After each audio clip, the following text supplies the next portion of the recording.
నమస్తే, welcome to Leo. Ambati Rambabu ఆయన ఇప్పుడు వైసీపీకి శత్రులాగా మారాడు. ఎందుకు అనుకుంటున్నారా? గతంలో గుంటూరులో తన ఇంట్లో ఒక వ్యక్తిని పెట్టుకొని దమ్ముంటే అరెస్ట్ చేయండి అని పోలీసులకు నిజంగానే చేతికి చిక్కిచ్చేశాడు అంబటి రాంబాబు. అయితే ఇప్పుడు అదే ధోరణిలో అంబటి రాంబాబు పేర్ని నాని కుటుంబాన్ని కూడా భుజాన్ని ఎత్తుకున్నాడు. మొత్తానికి ఏం జరగబోతుంది అనే దానిపై మనతో పాటు పొలిటికల్ అనలిస్ట్ శ్రీలీల గారు ఉన్నారు. వారిని అడిగి తెలుసుకుందాం. మేడం నమస్తే. నమస్తే మేడం, మనం చూస్తున్నాం అంబటి రాంబాబు వాస్తవానికి తనకి ఎటువంటి స్పేస్ ఉందనేది వైసీపీలో అందరికీ తెలిసిందే, ఎవరు పట్టించుకోవట్లేదు. తనకే తానే ఒక సోషల్ మీడియాకి సంబంధించి తానే ఒక ప్రెస్ మీట్ పెట్టి మరి ప్రతి ఒక్కరిని ఇరికిస్తూ వెళ్తున్నాడు. గతంలో వైసీపీకి సంబంధించిన వాళ్ళు అంటున్నారు, అనవసరంగా నువ్వు మాట్లాడిన ప్రతి ఒక్కరిని కావాలని అరెస్ట్ చేపిస్తున్నట్టుందని. ఇప్పుడు పేర్ని నాని కుటుంబాన్ని కూడా భుజాన్ని ఎత్తుకున్నాడు. సో బియ్యం గోడం పెట్టుకున్నారు, దానిలో తప్పే ఉంది, దానిలో బియ్యం పోతున్నాయి అంటున్నాడు. సో మొత్తానికి ఈ యొక్క విమర్శల్ని ఎలా చూడాలి, ఏంటంటే ఏం చెప్తారు? ముఖ్యంగా అంబటి రాంబాబు అని చెప్పుకోవటం కన్నా కూడా అతన్ని గంట అరగంట అనే దాంతో బాగా ఫేమ్ అయ్యాడు. ఫ్రేమ్లోకి అతను బాగా ఆ పేరుతోనే వచ్చాడు. ఈ అంబటి రాంబాబు తెలిసి మాట్లాడతాడా, తెలియక మాట్లాడతాడా, అతనికి స్క్రిప్ట్ రైటర్ ఎవరన్నా ఉన్నారా, లేకపోతే తనకు తానే ఫోకస్ అవుదామని చెప్పేసి నేను ఉన్నాను పార్టీలో, జగనన్న చూడని చెప్పి చెప్పుకోవడానికి వస్తున్నాడా తెలియదు. కానీ లాస్ట్ టైం పాపం అతను ఎవరినో ఇరికిచ్చాడు, పక్కన పెట్టేసుకొని నాతోనే ఉంటాడు, గుంటూరులో మా ఇంట్లో రండి వచ్చి అరెస్ట్ చేసుకోండి అన్నాడు. పోలీసులు తీసుకొని వెళ్ళిపోయారు. ఈ రోజున పేర్ని నాని కుటుంబం గురించి మాట్లాడుతున్నాడు.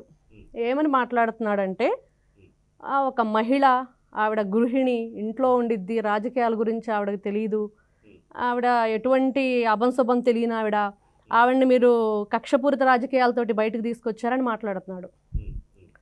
అసలు ఆ గోడాను ఆవిడ పేరుని కట్టించింది ఎవరు? ఆవిడ భర్త పేరుని నాని. ఆ గృహిణి అంత సౌమ్యులైనప్పుడు వీళ్ళంతా ఇట్లాంటి ఆ భార్య పేరైతే పెట్టాడో ఆవిడ పేరున వీళ్ళు అసలు ఇట్లాంటి అన్యాయాలు అక్రమాలు చేయటం ఎందుకు? ఫస్ట్ వాళ్ళే పరువు తీసుకుంటున్నాడు. పేర్ని నాని అనే వ్యక్తి నా భార్యను తీసుకొస్తున్నాడని అతను చెప్పటం కానీ, అంబటి రాంబాబు చెప్పటం కానీ, ఏదైనా సరే ఫస్ట్ ఆవిడ పేరున గోడాను కట్టాడు, దాంట్లో ఇతను అక్రమాలు చేశాడు, అన్యాయాలు చేశాడు, బియ్యం పోయినాయి, ఎన్ని పోయినాయి దానికి అసలు లెక్కలేదు. పోయినాయి అంటే ఏదో చిన్నపిల్లాడు నా పెన్సిల్ పోయింది, నా స్కేల్ పోయింది అని చెప్పినట్టు అంబటి రాంబాబు చెప్తున్నాడు. ఎవరూ నమ్మే పరిస్థితి లేదు. ఇంకొక విషయం ఏంటంటే, ఏదైతే ఈ బియ్యం ఉన్నాయో పాపం పేర్ని నాని అయితే డైరెక్ట్గా అసలు పంది కుక్కలే తినేసినాయి బియ్యం అని చెప్పాడు, ఇతను అయితే పోయినాయి అని చెప్తున్నాడు, ఎలుకలు మందు తాగుతున్నాయి అన్నట్లు ఉంటుంది వీళ్ళ మాటలు. ఇంకొక విషయం, ఈ అంబటి రాంబాబు మాట్లాడుతున్న మాటలు ఒకసారి వెనక్కి వెళ్ళి రీల్ వేసుకొని చూస్తే వాళ్ళు అన్న మాటలన్నీ కూడా ఏదైతే అసెంబ్లీ సాక్షిగా ఇప్పుడు ప్రస్తుతం ఉన్న కూటమి ప్రభుత్వంలో ఉన్న మంత్రులు కానివ్వండి, ఎమ్మెల్యేలు కానివ్వండి, ఇతర నాయకులు కానివ్వండి, ఎవరెవరి మీద వీళ్ళు కక్షపూరిత రాజకీయాలు చేశారు, ఎవరి మీద వీళ్ళు అన్యాయమైన కేసులు పెట్టారు, ఎవరినైతే అక్రమంగా అరెస్ట్ చేసి జైలు పాలు చేసి ఎన్ని ఇబ్బందులు గురి చేశారు, అన్యం పుణ్యం తెలియని ఆడపిల్లలనే కదా మీరు. అసలు జగన్ ఇంటికి కూతవీడు దూరంలో ఒక అమ్మాయి రేప్ చేస్తే అతిగతి లేని పరిస్థితి. వీళ్ళు ఈరోజు ఆడవాళ్ళ గురించి మాట్లాడటం, అభం శుభం తెలియని ఆడపిల్లలు ఈరోజు గుర్తొచ్చిందా? ఆడవాళ్ళకి గౌరవం ఇవ్వాలి, ఆడవాళ్ళకి మర్యాద ఇవ్వాలి, ఆడవాళ్ళకి అభం శుభం తెలియదు, వాళ్ళు గృహిణులు, ఇంట్లోంచి బయటకు రాని వ్యక్తులు.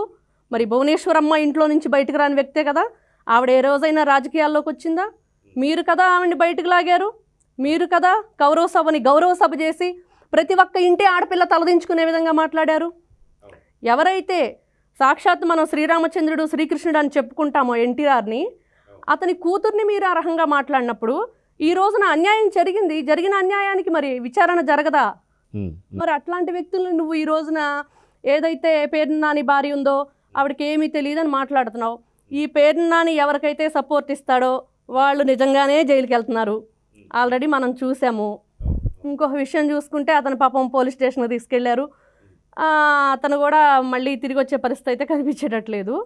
రేపు మరి పేర్ని నాని వాళ్ళ ఫ్యామిలీ గురించి కూడా మరి పేర్ని నాని హెచ్చరిస్తాడో, మరి జగన్మోహన్ రెడ్డి హెచ్చరిస్తాడో, బాబు మా జోలికి రాకు, మమ్మల్ని ఇరికించుకు, మాతో పాటు నిన్ను కూడా తీసుకెళ్తారు అని చెప్పేసి చెప్పుకొని కాళ్ళ వేళ్ళబడి ఆ అంబటి రాంబాబుని ఫస్ట్ మీడియా ముందుకు రావద్దని చెప్పి కోరుకుంటున్నారు. వైఎస్ఆర్సీపీ వాళ్ళే కోరుకుంటున్నారు. అయితే గతంలో కూడా చూస్తే మనకి వాస్తవానికి అంబటి రాంబాబు తనకు సంబంధించి వైసీపీలో నేను కొనసాగుతున్నాను, ఇందాక మీరు అన్నట్టుగా వైసీపీలో నేను ఉన్నాను అని చెప్పి ఉనికి చాటుకోవడానికి మాత్రమే తను ప్రెస్ ముందుకు వస్తున్నాడని చెప్పి అనిపిస్తుంది. నిన్న మొన్నటి దాకా ఎటువంటి అంశాలు మాట్లాడడానికి లేకపోవడంతో ఏదైతే సీమరాజా అనేటువంటి వ్యక్తిని కూడా తీసుకొచ్చి తను అరెస్ట్ చేయాలి, లేదా నేను ధర్నా చేస్తాను, లేదా నేను నిరసన చేస్తానని చెప్పి మాట్లాడుతున్నాను. సో కాన్సెప్ట్స్ ఏమి దొరకడం లేదని చెప్పి అనుకోవచ్చు అంటారా? నిజంగా అంబటి రాంబాబు గారు నేను డైరెక్ట్గా రోజు అసెంబ్లీలో చూశాను. ఫస్ట్ మార్నింగే అసెంబ్లీ సమావేశాలు, అంటే కూటమి ప్రభుత్వం రాకముందు వైఎస్ఆర్సీపీ ప్రభుత్వం ఫైనల్ ఇంకా లాస్ట్ అసెంబ్లీ సమావేశాలు అవి. ఎవరైతే ఈ రెబల్ ఎమ్మెల్యేలుగా చేంజ్ అయ్యి ఉన్నారో వాళ్ళ గురించి లాస్ట్లో వాళ్ళు ఎక్స్ప్లెనేషన్ చేసుకోవడానికి వచ్చిన రోజులు. ఆ రోజు నేను అసెంబ్లీలో చూసినప్పుడు అక్కడ డోర్ దగ్గర నిలబడి ఎవరైతే ఈ చేంజ్ అయిన వాళ్ళు ఉంటారో రెబల్ ఎమ్మెల్యేలు, ఈయనే వెళ్ళి వాళ్ళని మాట్లాడుతున్నాడు. మీరు మా ఎమ్మెల్యేలే అంటున్నాడు. నాకు అర్థం కాల, ఏంట్రా బాబు వీడు వచ్చి మీరు మా ఎమ్మెల్యేలు అంటాడు. అసలు ఏమన్నా బుర్ర ఉందా మనిషికి, కొంచెం జ్ఞానం ఉందా అంటే నన్ను పలకరించండి, పాపం వీళ్ళు మాట్లాడట్లేదు అనమాట. నేను ఈ పార్టీలోంచి బయటకు వచ్చేసాము, నీతో నాకు పని లేదని వీళ్ళు ఉన్నారు. అతనేమో నేను అంబటి రాంబాబుని గుర్తుపట్టలేదా అని అంటున్నాడు. నేను ఫస్ట్ టైం అనమాట అతను చూడటం. ఓహో ఇతని పరిస్థితిదా, ఇప్పుడేమో రియల్గా మనం మళ్ళీ ఇప్పుడు తెర మీదకి వచ్చి అదే రిపీట్ చేసుకుంటున్నాడు. కమెడియన్ లా కనిపిస్తున్నాడు పూర్తిగా చూడాలంటే. నేను రాంబాబుని ఉన్నాను చూడండి అని, అదేదో సినిమాలో సంబరాల రాంబాబు అని చెప్పేసి మెట్ల కింద ఉంటాడు చూడండి, పద్మనాభం సినిమా. అలాగే ఇతను కూడా అతను సంబరాల రాంబాబు, ఇతనేమో గంట రాంబాబు. ఈరోజు వైఎస్ఆర్సీపీలో ఈ విధంగా తను ఏదైతే ప్రెస్ మీట్స్ పెడుతున్నాడో ఖచ్చితంగా అతను పదే చెప్పటం అవుతుంది, వీళ్ళు అన్యాయం చేశారు, వీళ్ళు అక్రమాలు చేశారు, మీరు నేను వెలుగులోకి తీసుకొస్తున్నాను అన్నట్లు ఉంటుంది. కానీ అంటే మర్చిపోయిన కేసుని గుర్తు చేస్తూ వీళ్ళ మీద పలు సెక్షన్లు కూడా పెట్టొచ్చు అని చెప్పి గుర్తు చేస్తున్నట్టు కనిపిస్తుంది. సేమ్ అదే జరుగుతుంది ప్రతిసారి కూడా. ఇతను పెట్టడం ప్రెస్ మీట్లు, అతను ఏం మాట్లాడతాడో అసలు అతనికి అర్థం కాదు. ఫస్ట్ ఏదేదో మాట్లాడేస్తాడు దానికి దీనికి సంబంధం లేకుండా.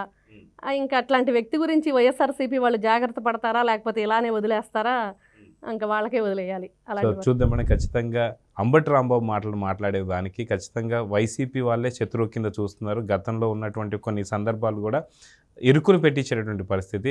సో పేర్ని నాని కూడా అతి తొందరలో అంబటి రాంబాబు నా గురించి మాట్లాడొద్దని చెప్పి అనే స్థితికి తెచ్చుకుంటాడేమో చూడాలి. మరి చూద్దాం ఏం జరగబోతుందో. నమస్తే. Please subscribe to Leo news for more videos.